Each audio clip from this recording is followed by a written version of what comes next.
भगवान वासुदेव श्री कृष्ण की जय। ओम नमो भगवते वासुदेवाय। ओम नमो भगवते वासुदेवाय। श्री कृष्ण गोविंद हरे मुरारी नाथ नारायण वासुदेव। श्री कृष्ण गोविंद हरे मुरारी हे नाथ नारायण वासुदेव। राधे कृष्ण राधे कृष्ण राधे कृष्ण राधे कृष्ण। द्वारकानाथ की जय, केशव की जय, माधव की जय, राधा रानी की जय। आज का प्रसंग है, बहुत ही सुंदर प्रसंग है।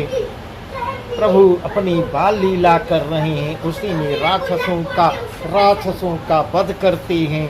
वही प्रसंग राजा परीक्षित को सुखदेव जी सुना रहे हैं। वही प्रसंग हम आपको विस्तार से बता रहे हैं। आज प्रभु धेनुकासुर का वध करेंगे, कालिया नाग का वही प्रसंग हम आपको विस्तार से बता रहे हैं। सुखदेव जी कह रहे हैं, हे महाराज, जब कृष्ण गौए चराते चराते 8 वर्ष के हुए तब वे मगन हो एक दिन ग्वाल वालों समेत गाय लिए वन में पहुंचे। वहां वन की छवि देख श्री कृष्ण बलराम जी से कहने लगे, दाऊ, यह तो अति मन भावनी सुहावनी जगह है।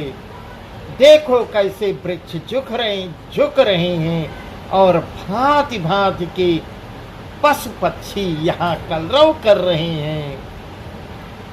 ऐसे ऐसे वचन कह के ऐसे का एक ऊंचे टीले पर जाके बैठ जाते हैं।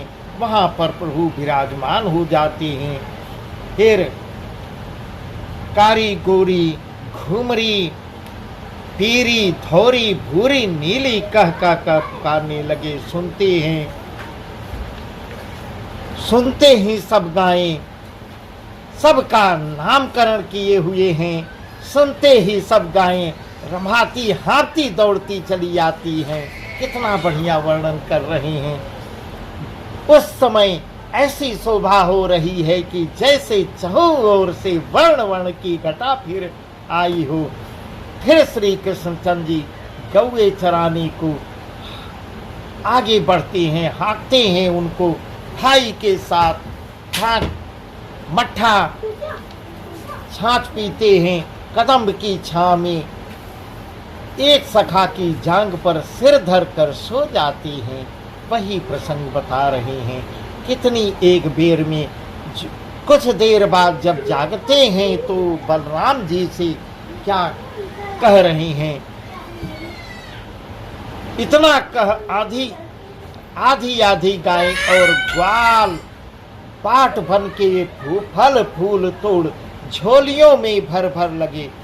तुरही भेरी खोप ढप ढप ढोल धमाके सींग मुख से बजा बजा के लड़ने और मार मार पुकारने लगते हैं। ऐसे कितनी बार आपस में लड़ रहे हैं। फिर अपनी अपनी टोली निराली कर ले गाय चराने लगते हैं।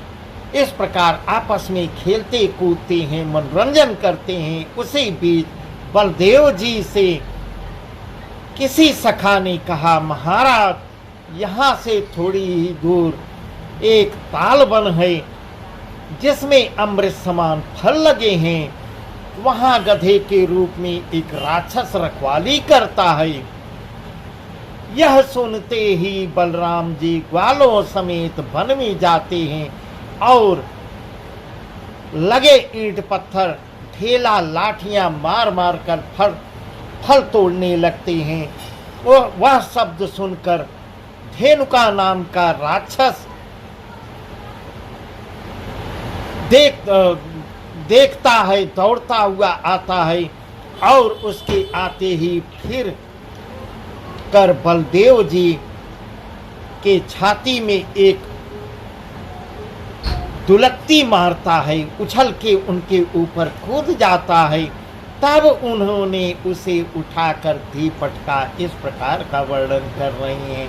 पहले उसने बलराम जी के छाती पर मारा है फिर बलराम जी उसे उठा के पटक देते हैं। फिर वह लोटपोट होके उठा और धरती खोद खोद कान दबाकर हट हट छाड़ने लगा।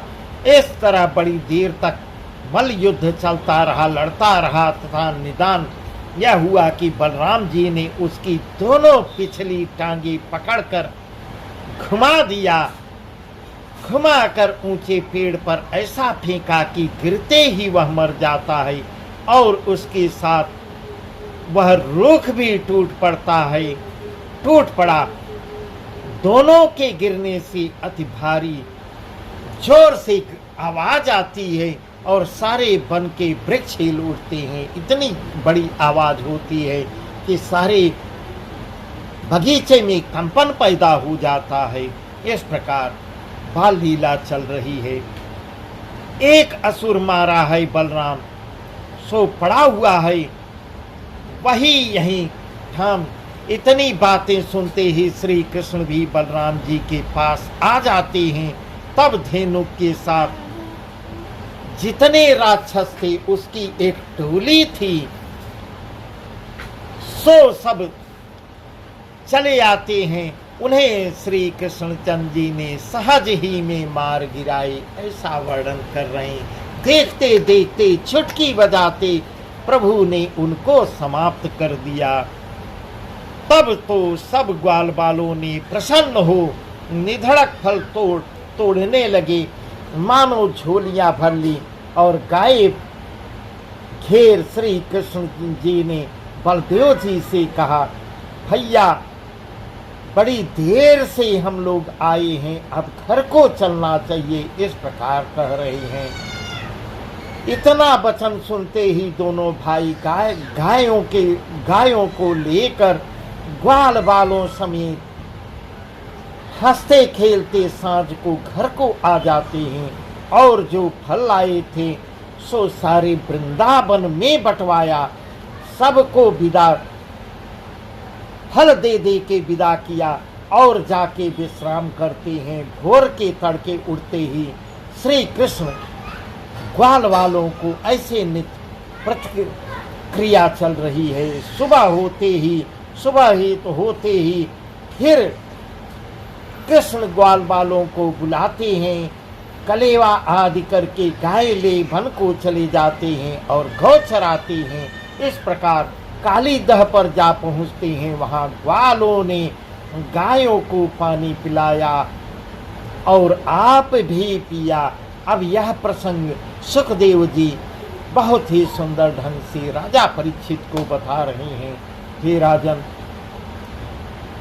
जो जल पी वहां से उठे तो गायों समेत मारे विष के सब लोटपोट हो जाते हैं। इस प्रकार अब तब भगवान वासुदेव भगवान श्री कृष्ण ने अमृत दृष्टि से देखा, सबों को जिलाया। ऐसा प्रसंग आ रहा है। तब सुखदेव जी कह रहे हैं, महाराज सबकी रक्षा कर श्री कृष्ण ग्वाल बालों के साथ गेंद खेलने लगते हैं और जहां कालिया नाग था वहां 4 कोस तक यमुना का जल उसके विष से ऐसा खौलता था, उबलता था।